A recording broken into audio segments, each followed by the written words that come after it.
रात के लगभग 11:30 बज रहे थे। कॉलेज का परिसर असामान्य रूप से शांत था।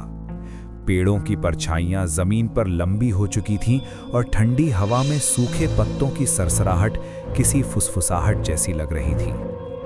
मैदान के बीचों बीच आर्यन दौड़ रहा था। उसकी आदत थी तनाव होने पर देर रात दौड़ लगाना। स्टैंड की तीसरी पंक्ति में उसका मित्र विवान बैठा था। वो मोबाइल की हल्की रोशनी में समय देख रहा था। बस 5 चक्कर और, आर्यन ने दूर से आवाज लगाई। विवान ने हाथ हिलाया। मैदान पूरी तरह खाली था। चारों ओर ऊंची जाली लगी थी और मुख्य गेट आधा खुला था। कम से कम विवान को ऐसा ही दिख रहा था। पहला चक्कर पूरा हुआ। आर्यन की सांसें सामान्य थीं। दूसरा चक्कर, विवान को लगा जैसे आर्यन पहले से थोड़ा ज्यादा करीब दौड़ रहा है। उसने सोचा शायद भ्रम है। तीसरे चक्कर तक आते आते आर्यन अचानक रुक गया। विवान, उसने ऊंची आवाज में पुकारा, क्या ये मैदान छोटा लग रहा है? विवान हंस पड़ा, तू थक गया है, दौड़, बहाने मत बना। आर्यन ने फिर दौड़ना शुरू किया, लेकिन इस बार हर कदम पर उसे लगा कि दूरी पहले से कम है, जैसे ट्रैक सिकुड़ रहा हो। विवान ने ध्यान से देखा। स्टैंड और दौड़ने वाली पट्टी के बीच की दूरी सचमुच कम थी। उसने मोबाइल की फ्लैश लाइट जलाई। रोशनी जमीन पर पड़ी और वहां घास की रेखाएं पहले से ज्यादा पास थीं। रुक जा, विवान अचानक चिल्लाया। आर्यन हांफता हुआ उसके पास आया। तू भी देख रहा है ना? विवान कुछ बोल पाता उससे पहले मैदान के कोनों में लगे चारों फ्लड लाइट एक एक कर बुझने लगे। पहले उत्तर वाला खंभा, फिर पश्चिम, फिर दक्षिण। अंत में केवल एक लाइट जल रही थी, जो बीच मैदान पर पीली, बीमार रोशनी डाल रही थी। अब मैदान साफ दिखाई दे रहा था और वो सचमुच छोटा हो चुका था। जाली भीतर की ओर खिसक आई थी। ये संभव नहीं है, विवान बुदबुदाया। आर्यन ने गेट की ओर देखा। गेट वहां था ही नहीं। जहां कुछ मिनट पहले लोहे का दरवाजा दिख रहा था, वहां अब सिर्फ जाली थी, लगातार, बिना किसी खुली जगह के। विवान सीढ़ियां उतरकर नीचे आया। उसने जाली को हाथ लगाया। ठंडी, गीली और धीरे धीरे अंदर की ओर सरकती हुई। भाग, विवान चिल्लाया।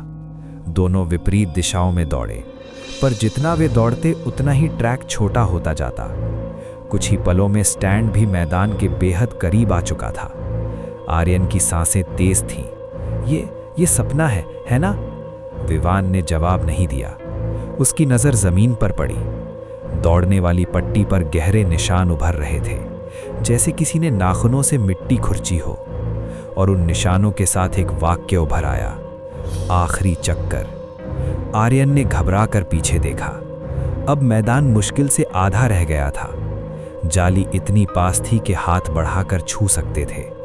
फ्लड लाइट की आखिरी रोशनी भी झिलमिलाने लगी। हमें ऊपर स्टैंड पर चढ़ना होगा, विवान चिल्लाया। दोनों भागकर सीढ़ियों की ओर बढ़े, लेकिन सीढ़ियां गायब थीं। जहां अभी कुछ मिनट पहले सीमेंट की सीढ़ियां थीं, वहां अब समतल जमीन थी। स्टैंड अब मैदान का हिस्सा बन चुका था।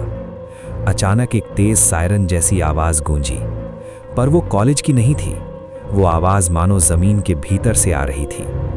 आर्यन ने महसूस किया कि उसके पैरों के नीचे की मिट्टी मुलायम हो रही है, जैसे कोई उसे नीचे खींच रहा हो। विवान ने उसका हाथ पकड़ लिया।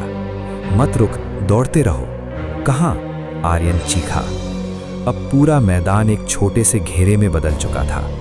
चारों ओर जाली, ऊपर काला आसमान, और आसमान भी धीरे धीरे नीचे झुक रहा था, जैसे कोई अदृश्य ढक्कन बंद हो रहा हो।